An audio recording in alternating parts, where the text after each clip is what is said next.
All right, well, we're here to talk about how to teach the resistance band session. We have Lourdes and Bailey here helping me out to make this happen. And so hopefully you'll be able to see how it is that you would lead a resistance band session with actual participants. Lourdes is going to be doing the exercises in a standing position, which probably most of your audience would be able to stand. But Bailey is also going to demonstrate how to do the exercises in a sitting position in case you have people who are unable to stand for any reason whatsoever. We'll show you how to do the exercises modified in a sitting position. And then we'll also show you how to modify exercises if people are having issues and they can't do both sides and can only do one side, or if they're weaker, how do you make the exercises easier. So what we're going to do is we're going to walk through the resistance band exercises in order as they appear in the resistance band booklet, and so that'll make it pretty easy to go through it.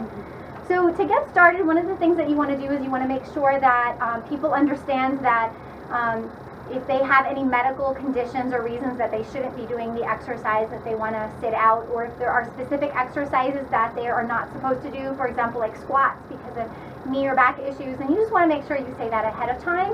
And then you also want to just ask participants that if they're feeling any pain, shortness of breath, dizziness, or anything else like that while they're exercising, to stop and then to also let you know. So those are just some of the safety precautions just before starting all of this. You don't want to go all out because they're not properly warmed up to do this. So this is really just a demonstration so that they know how to use the resistance band. So the first thing that you want to do is show them the proper stance for using the resistance band, the proper body positioning.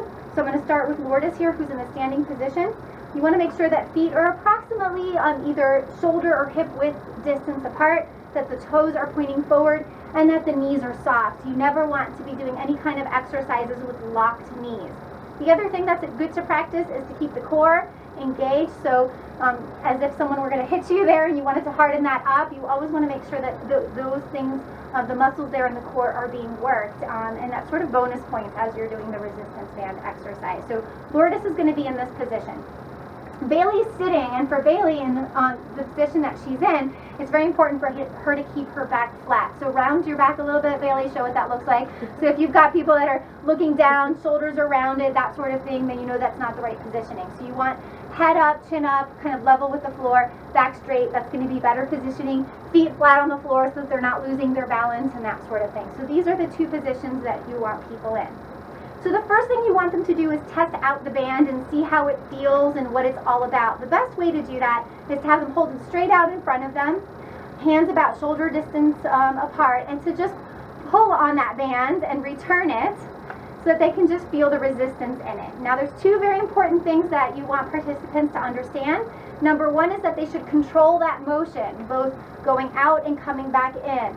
So Lourdes, on your next one, I want you to let it go on the way back. Okay, we don't want that to happen, so we want full control in both directions. The other thing that we want to make sure of is that we always keep the band under tension. So Bailey, show me some slack and some sag in that band. See how, let it sag there in the middle? There we go. See, Bailey doesn't even want to let it sag. We don't want this on any of the exercises either. We want to keep constant tension in that band, and that way we're constantly making the muscles work in both directions. Now there's two ways to make the resistance more difficult. So if Lourdes decides that that's too easy for her and she wants to make it more difficult, she can fold it. Bailey might not want to fold it, but she might want to grab with her hands closer together. That makes it hard. This makes it even harder.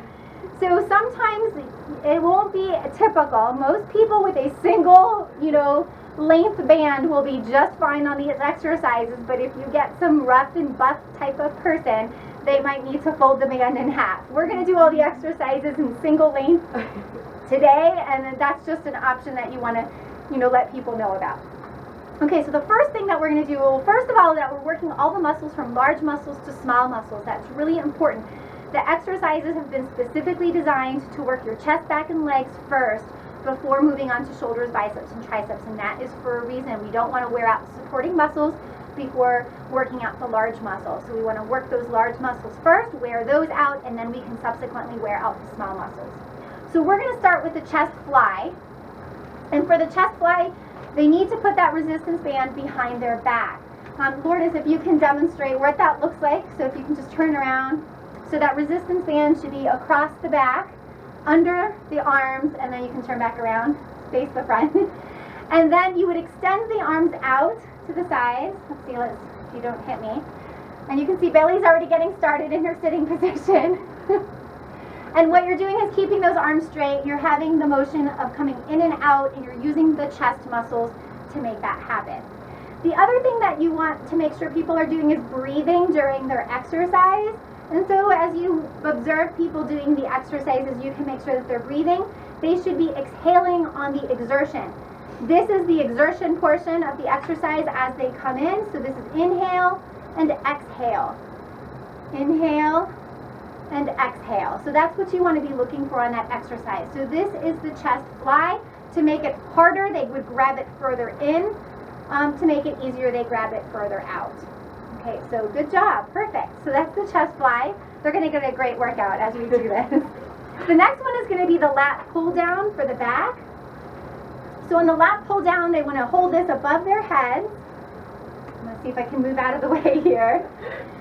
And in the sitting position, you want to make sure that they're not going to hit anything, so they want to be more towards the edge of their seats like Bailey is. In the standing position, once again, knees slightly bent, core tucked in. You want those arms to be straight, and you want them engaging. This is the lats, so this is the outer part of the back here that they're using to pull that resistance band. Once again, the exertion is pulling down, that's exhale, and then inhale as you go up, exhale as you come down, inhale as you come back up. So that is the lat pull down. If you hold it further out, it's easier. If you hold it further in, it becomes harder to do. Okay, great. So now we're going to go back to the chest now that it's rested a little bit, and we're going to do the chest press. So for this one, again, the resistance band goes behind the back, same position as before, but instead of extending the arms out, the arms are bent and they push forward. So we're pushing forward. You can see that Bailey has a narrow grip on this and is pushing forward. That's totally fine. Lourdes is using a wider grip that you might see on a bench press. That's fine too. So, or dumbbells, and so whatever it is that people feel comfortable doing, it really doesn't matter as long as it's a pushing motion. That's the most important thing, whether it's angled up or in the middle, doesn't matter either. Whatever works for them. So as they're pushing out, that's the exertion part of it. Okay, perfect. So now we're going to do the back row, and this is going to be a little bit different because Lourdes is going to stand on her band for the back row, while Bailey wraps this kind of around her feet in front of her with her feet flexed. So let's start with Lourdes' positioning because I think that this is an opportunity. It sounds good and it's not good, but this is a moment in which someone could hurt their backs if they don't do this correctly. So what Lourdes is going to do, she's standing on with both feet, her knees are slightly bent, and she's tipping over at the hips. She's not rounding her back, so this back is flat. So if you look at it from the side, this is a flat back. Now round your back, Lourdes, so that you can show improper positioning. So a lot of people are going to want to do this. They're not used to flattening their back, so they need to push this down, raise that chin up, and you can see that this is kind of flattened out. That's the proper positioning for the standing.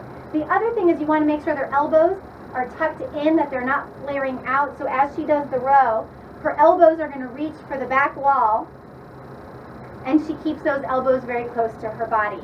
Okay, very good. Not that way. You can show them from the front as well, so you can see what that looks like. So not like this. Those are chicken arms. We might like chickens, but we don't want to look like one while working out, so we're going to keep those elbows tucked. Now Bailey, you might have people who, for example, they can't stand, maybe they've got some back issues. This is a safer positioning for them. You can also do this sitting on the floor, but that back is flat, so she's still doing the same thing that Lourdes is doing. She's keeping her elbows close, and she's bringing them to the back wall.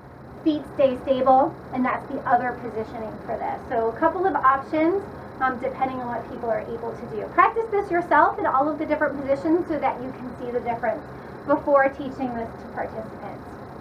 All right, now we're ready for some legs. So what we're going to do is I'm going to show you first the squat. Lourdes is going to demonstrate the squat. You're going to stand with both feet on the resistance bands. You're going to have your knees slightly bent. Back is flat. Once again, the same positioning that we used for the back row. To add resistance, Lourdes, can you lower it and then show how to put it over your shoulders again? So she's down here. She's going to add resistance by actually pulling this over her shoulders. It's not an easy thing to do. And now what she's going to do is she's going to do the squat goes back, so that's really important. Knees do not cross over the toes. I'm going to ask her to turn sideways so you can see that as well. So you can see the positioning of this. You can see that she goes back with the bottom. Those knees don't cross over the toes. What happens is if you try to go forward, it's going to put a lot of pressure on the knees. And we want to make sure that it's as if we were going to sit down in a chair behind us. For some people who are beginners with squats, I will put a chair behind them so they feel like they have a safety and they can actually squat, touch the chair, and come back, and sometimes that's just more comfortable for them to get started and practice that. Very good. You're going to have strong legs. Now, Bailey cannot do a squat in the seated position. So what she's going to do is she's going to grab the resistance band, hold on to the arms of the chair with the resistance band in her hand, and one leg at a time, she's going to do a leg press. So she'll do that one leg at a time. So if you're teaching this session, people who are seated can do one leg while everybody else that's standing does squats. And then we can switch legs when Lourdes switches to the other exercise. So it's pretty straightforward. It's pretty easy to do. Make sure participants are not locking their knees when they straighten. It should stay slightly bent always. You don't want to lock joints when you're doing any kind of resistance training. Okay, perfect. So Bailey's going to do the other leg while Lourdes demonstrates a lunge. So for the lunge, you're going to put the resistance band under one foot, the foot that's in front. That back foot's going to come out. What's really important about the back foot is that it has to be significantly far back. The heel has to be raised. We'll show you that in 1 second. And the toe has to be pointing forward. That toe cannot be pointed sideways. She also has the resistance band over her shoulders for resistance. And she's going to go straight up and down. This is very important. A lunging exercise does not move in the forward plane. It does not do that. A lunge stays up and down. So you want to pretend that they're tied to a string and they're going up and down. So I'm going to move a little bit out of the way so Lourdes can turn sideways and demonstrate that. So if you notice, go ahead and lunge. This motion is just going up and down. That heel is off the ground in the back.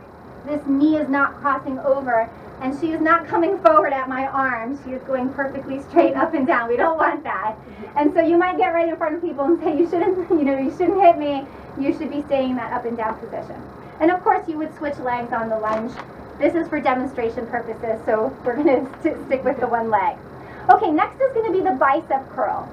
So for the bicep curl, you can either use 1 foot or 2 feet to stand on it. And then what you're doing is keeping the elbows close to your sides, so whatever's comfortable there, and you're just curling up. Bailey's going to stand on her resistance band. She can make it harder by reaching further down on the band.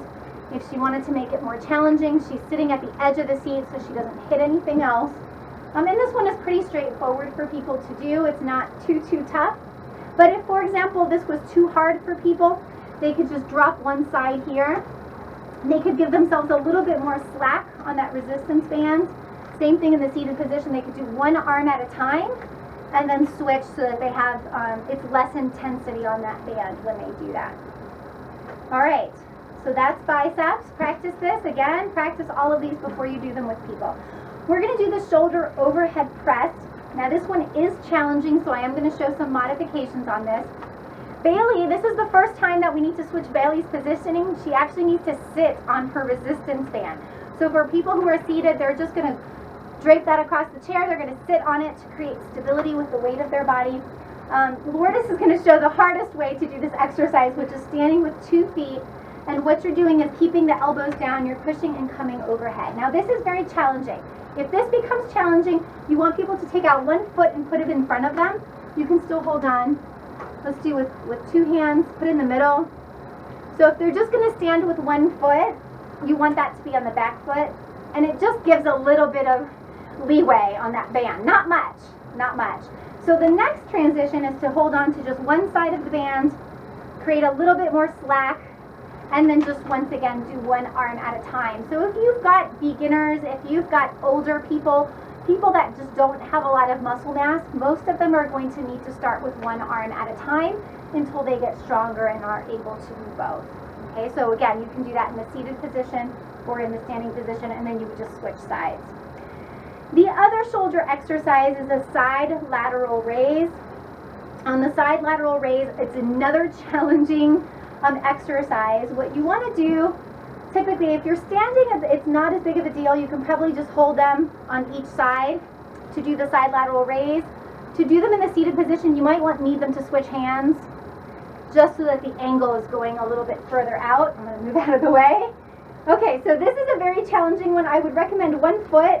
So Lourdes, if you can just do 1 foot and then extend, that might give you a little bit more slack. Bailey's doing good there. That's probably still going to be very challenging for people. So what you want them to do, because you do want them to use proper form and technique. If you look at the arms are straight and the palms are facing down. If you see people rowing and swimming, if you see palms are up and it looks crazy, they're gonna get hurt. And so what we want them to do instead is to drop the resistance band on one side, go ahead and just take one arm at a time until they get stronger. We want to make sure that they're using proper form and technique. Again, breathing, proper knee position, proper core position. As they get stronger, they'll be able to then add more resistance to the band. So that is the shoulder lateral raise. The last exercise in the booklet is the tricep overhead extension. This is a very challenging exercise. So we can show you the hard way. The hard way is to stand on the band, raise both of these up. Lourdes is going to do a little tour here around. Keeping the elbows close to the head, you would be extending those arms above your head, using both sides. Very challenging. You won't have as many participants able to do that. So just grabbing one side and letting the other side drop using both hands, you would want to do that overhead extension. You can do this in the seated position, once again, sitting on your resistance band. If for any reason you have somebody who cannot lift their hands over their head for extenuating amounts of time, I'm going to show you another exercise that you can do.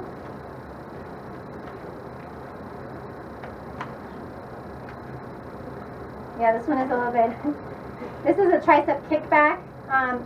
I think it's easier to do it in a standing position like this. Okay. So we'll just do it that way. So here, I'll show you. Hold it, just grab one, don't stand on it, just grab one side and you're going to want them to hold kind of over their heart, and then this side they're just going to push down with it. So for some people that this is hard, or maybe they've got some joint issues or shoulder issues, that might be a hard thing for them to do. This is a tricep exercise that's basically a kickback for your triceps, and then you can just switch sides and you hold the other side over your heart and then kick back with that side. If you're seated, maybe you don't need to do that, but you can do it by grabbing one side there and extending, just making sure that you're sitting at the edge of the chair so you're not hitting the arms of the chair. For people who are sitting down, I recommend that you have handles on the chair, and obviously that's not a rolling chair, so that might be an obvious thing, but I just want to say it. When you have the handles on the side of the chair, it allows you to do the leg press exercise with more sturdiness, but also if they lose their balance for any reason, at least you've got this to catch them and they're not just falling right off the edge of the chair. And that might be especially important for some of your senior population. We just want to make sure we almost have these little, barricades here for them. So hopefully this is a good introduction to the resistance bands.